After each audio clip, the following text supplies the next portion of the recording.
नमस्कार दोस्तों, स्वागत है आप सभी लोगों का आपके अपने चैनल RRR क्लासेस पे।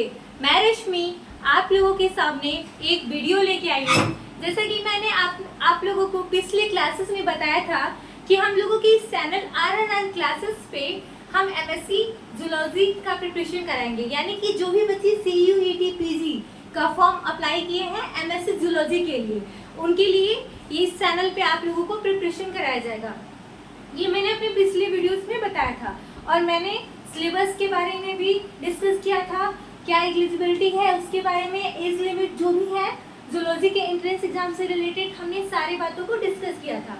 तो हमने उसमें सिलेबस के बारे में बताया था। तो हमारा पहला टॉपिक क्या था? सेल बायोलॉजी, यानी कि MSc जूलॉजी एंट्रेंस एग्जामिनेशन का जो भी बच्चे प्रिपरेशन कर रहे हैं उनके लिए सेल बायोलॉजी जो है वो मोस्ट इम्पॉर्टेंट टॉपिक है।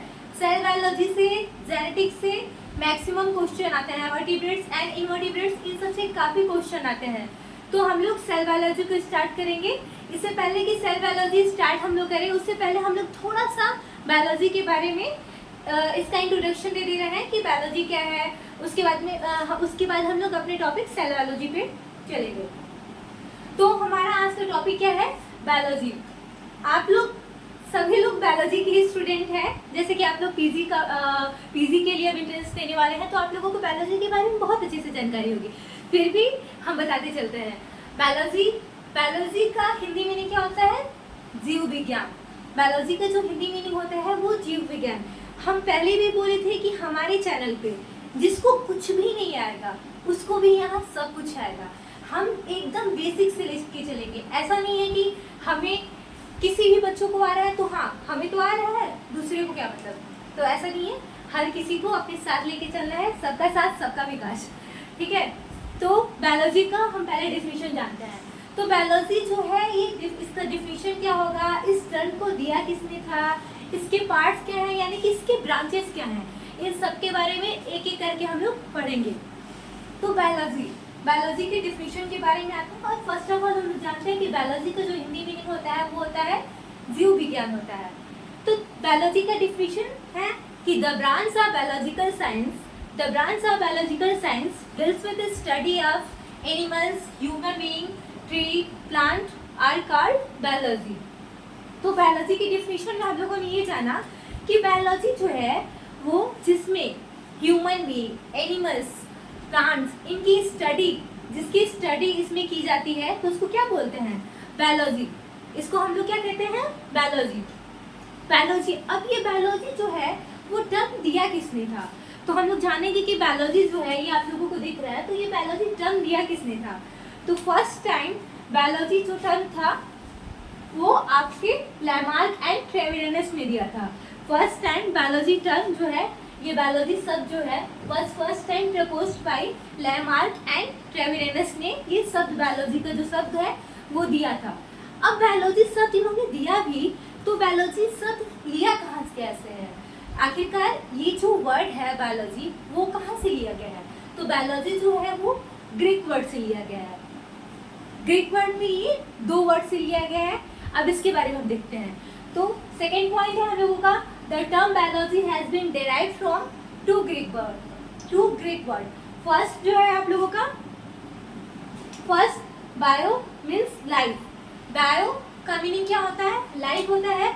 और लॉगस का मीनिंग क्या होता है? स्टडी। यानी कि बायो का मीनिंग जो होता है लाइफ मीन्स क्या होता है? जीवन। और लॉगस का मीनिंग क्या होता है? स्टडी मीन्स अध्ययन करना।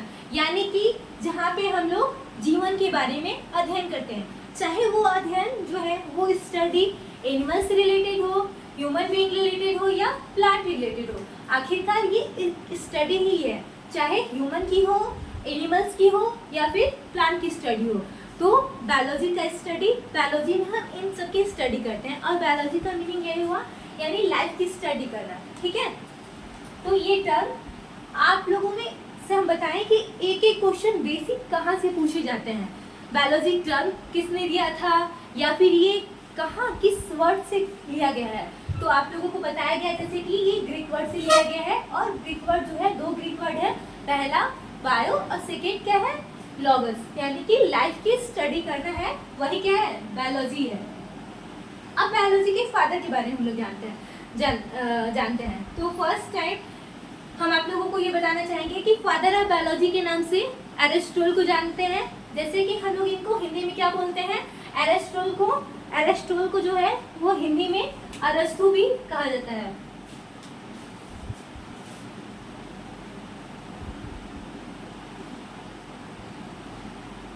एरिस्टोटल को किस नाम से जानते हैं हिंदी में, अरस्तु के नाम से भी हम लोग जानते हैं।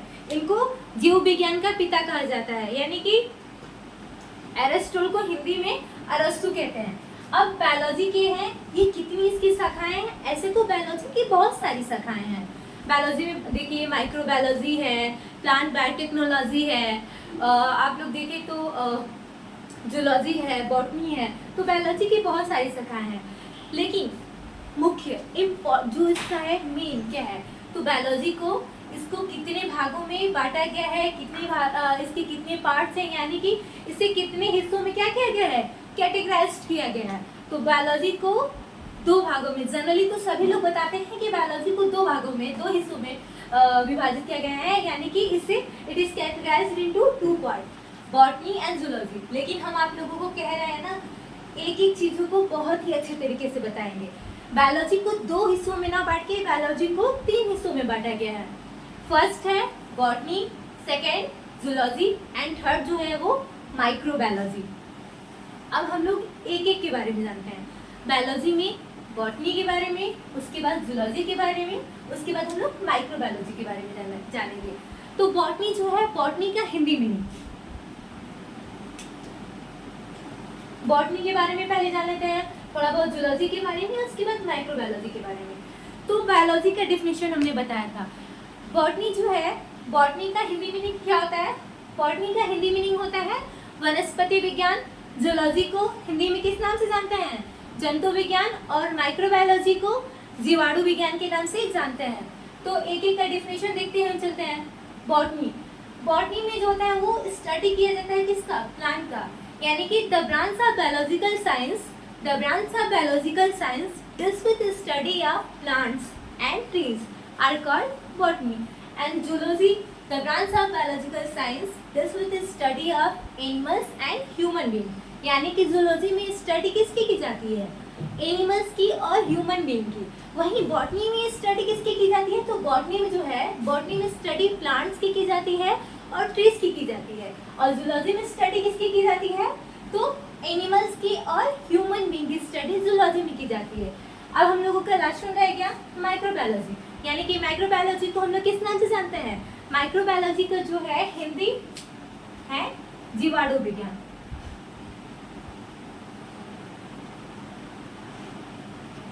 माइक्रोबायोलॉजी को जीवाणु विज्ञान के नाम से जानते हैं। इसमें स्टडी की माइक्रो ऑर्गेनिज्म की करते हैं, यानी कि माइक्रोबायोलॉजी में स्टडी किसकी होती है, माइक्रो ऑर्गेनिज्म, यानी कि बैक्टीरिया की स्टडी होती है, जीवाणु की स्टडी होती है। अब हम आते हैं बॉटनी पे। तो बॉटनी में स्टडी किसकी की जाती है, हमने बताया डिफिनेशन में कि प्लांट की और ट्री की जाती है, यानी कि स्टडी ऑफ प्लांट। बॉटनी में स्टडी किसकी की जाती है, प्लांट की। अब इनके हम फादर्स के बारे में जानेंगे। तो बॉटनी के जो फादर्स हैं वो हैं, बॉटनी के फादर्स कौन है, तो थियोफ्रेस्टस। बॉटनी के फादर हैं थियोफ्रेस्टस। थियोफ्रेस्टस को वनस्पति विज्ञान के जनक के नाम से जानते हैं, यानी कि father of botany Theophrastus. Second है टर्म, इन्होंने आखिरकार किसी को भी कोई टैग वर्ड तो ऐसे नहीं दिया जाएगा। अब फादर्स, यदि बॉटनी के फादर्स के बारे में बात किया गया है तो कुछ तो होगा, तभी तो बॉटनी के फादर्स उनको बोला गया होगा, ऐसे तो उनको बॉटनी के फादर्स बोला नहीं गया होगा।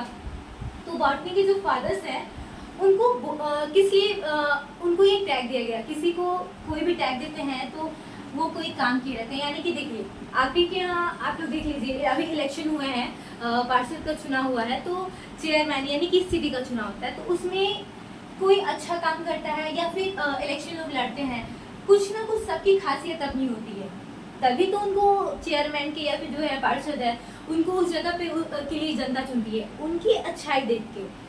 ऐसे तो रहता तो ऑप्शन सबके लिए होता है, लेकिन चुनता जनता किसको चुनती है, सिर्फ एक इंसान को चुनती है, क्योंकि उसकी विशेषताएं क्या है, उसने अच्छा काम किया गया है, उसके मतलब अभी जितना भी उसकी अच्छाई है उसको देख के, उसकी प्लस माइनस को देख के ही लोगों को चिंतन होता है। ऐसे ही इनको फादर ऑफ बॉटनी नहीं कहा गया, इन्होंने भी कुछ वर्क किया होगा।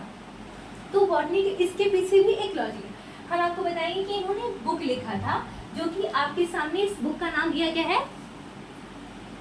The history of plantarum, sorry I छूट गया है, the history of plantarum. Theophrastus ने ये बुक लिखी थी जिसमें 5000 स्पीसीज के बारे में क्या किया गया था, बताया गया था। यानी कि प्लांटेरियम ने जो बुक लिखी थी उसे पब्लिश किया गया, उसमें 5000 स्पीसीज के बारे में बताया गया। इसके बाद इनको बॉटनी के फादर्स के रूप में जाना जाने लगा। सेकंड है जूलॉजी। जूलॉजी जो है इसमें पहले हमें बताया कि एनिमल्स की स्टडी करते हैं और किसकी स्टडी करते हैं, ह्यूमन बीइंग्स की। तो जूलॉजी जो है इसमें एनिमल्स और ह्यूमन बीइंग की स्टडी करते हैं। फादर्स ऑफ जूलॉजी के नाम से किसे जानते हैं, तो फादर्स ऑफ जूलॉजी के नाम से भी किसको जानते हैं, एरिस्टोटल को, यानी कि अरस्तु को ही जानते हैं। आप लोग देखे होंगे, आप लोगों को बताया गया पहला ही कि फादर ऑफ बायोलॉजी भी अरस्तु को ही कहते हैं, फादर ऑफ बायोलॉजी भी अरस्तु को कहते हैं और फादर ऑफ जूलॉजी भी अरस्तु को ही कहते हैं। तो दो क्वेश्चन यहाँ पे आप लोगों के मैच कर रहे हैं, तो बिल्कुल भी कंफ्यूज नहीं होना है। फादर ऑफ जूलॉजी की बात हो या फादर ऑफ बायोलॉजी की बात हो, आपको ऐसे क्वेश्चन आए तो वहाँ पे आप लोगों को टेक अरस्तु को ही करना है, ठीक है। लास्ट है आप लोगों का, हाँ, तो इनके बारे में बताएंगे। तो इन्होंने भी एक बुक लिखी जिसको पब्लिश किया गया, हिस्ट्री ऑफ एनिमलिया। लास्ट है आप लोगों का माइक्रोबायोलॉजी। माइक्रोबायोलॉजी को जीवाणु विज्ञान के नाम से जानते हैं, यानी कि इसमें स्टडी किसकी करते हैं, माइक्रो ऑर्गेनिज्म की स्टडी करते हैं, बैक्टीरिया की स्टडी करते हैं, यानी कि जीवाणु की स्टडी करते हैं। और माइक्रोबायोलॉजी, फादर ऑफ माइक्रोबायोलॉजी, एक क्वेश्चन आप लोग ध्यान देते जाइएगा कि आप लोगों का क्वेश्चन कहाँ से पूछा जाएगा। फर्स्ट क्वेश्चन बायोलॉजी के टर्म से पूछा जा सकता है कि बायोलॉजी टर्म दिया किसने था। सेकंड, बायोलॉजी इसे किस वर्ड से लिया गया, यानी कि कहाँ से लिया गया, तो ग्रीक वर्ड से लिया गया। सेकंड क्वेश्चन है, फादर्स से रिलेटेड क्वेश्चन आते ही आते हैं एंट्रेंस एग्जाम में, चाहे बायोलॉजी की फादर्स से हो जाए या जूलॉजी के फादर्स ऑफ जूलॉजी पूछा जाए, फादर्स ऑफ माइक्रोबायोलॉजी पूछा जाए या फादर्स ऑफ बॉटनी पूछा जाए। फादर से रिलेटेड एक क्वेश्चन आप लोग एकदम लिख के दे रहे हैं कि फादर से रिलेटेड किसी भी एंट्रेंस एग्जाम में जो बायोलॉजी के एंट्रेंस दिए जा रहे हैं, जूलॉजी के या फिर ऐसे CUT का, आप UG में ही भी बच्चे UG का भी प्रिपरेशन कर रहे हो तो उनके लिए भी है कि फादर से रिलेटेड क्वेश्चन आते ही आते हैं एक नंबर में आप लोगों के। तो माइक्रोबायोलॉजी, फादर्स ऑफ माइक्रोबायोलॉजी किसको कहते हैं, तो लुईस पाश्चर को फादर्स ऑफ माइक्रोबायोलॉजी। जैसा कि मैंने बताया कि बॉटनी में उनको फादर्स किस लिए कहा गया, क्योंकि उन्होंने जो बुक लिखी थी उसके बारे में, उसमें 5000 स्पीसीज के बारे में उन्होंने बताया था। उसके बाद उनको ये जो है फादर्स ऑफ बॉटनी कहा गया। तो लुईस पाश्चर को भी फादर्स ऑफ माइक्रोबायोलॉजी कब कहा गया, इनको यानी कि जीवाणु विज्ञान के पिता के नाम से कब जाना जाने लगा, जब इन्होंने बैक्टीरिया की खोज की थी। बैक्टीरिया की खोज, बैक्टीरिया की डिस्कवरी किसने की थी, तो लुईस पाश्चर ने ही की थी। और इन्होंने जो माइक्रोबायोलॉजी लैब है उसको बनाया, उसके बाद से लुईस पाश्चर को फादर ऑफ माइक्रोबायोलॉजी के नाम से जानते हैं। तो ये ऑल ओवर आप लोगों का जो है वो बायोलॉजी का एक आप लोगों के सामने डिस्कशन आज किया गया है। इसके बाद से बायोलॉजी का थोड़ा बहुत हमने इंट्रोडक्शन इसलिए दिया क्योंकि हम नेक्स्ट सेल बायोलॉजी पे अपने अगले क्लास में आएंगे, तो आप लोग इसे देखना ना भूलें। और हम आप लोगों से कहना चाहेंगे कि फर्स्ट टाइम जो भी इस चैनल पे विजिट कर रहा है तो कृपया करके चैनल की वीडियोस को लाइक करें, शेयर करें और सब्सक्राइब करें, क्योंकि आने वाले जितने भी वीडियोस होंगे वो आप लोगों के लिए काफ़ी हेल्पफुल रहेंगे। और जितने भी CUET के प्रिपरेशन करने वाले बच्चे हैं, आप उन लोगों को कहिए इस चैनल से जुड़े। आपकी कोशिश यही रहेगी कि आप लोगों को हर चीज़ एकदम बेसिक स्तर से सिखाया जाएगा, जो कि आप लोगों को बहुत ही अच्छे तरीके से समझ में आएगा। तो इस चैनल को आप लोग ज़रूर से ज़रूर शेयर कीजिएगा। धन्यवाद।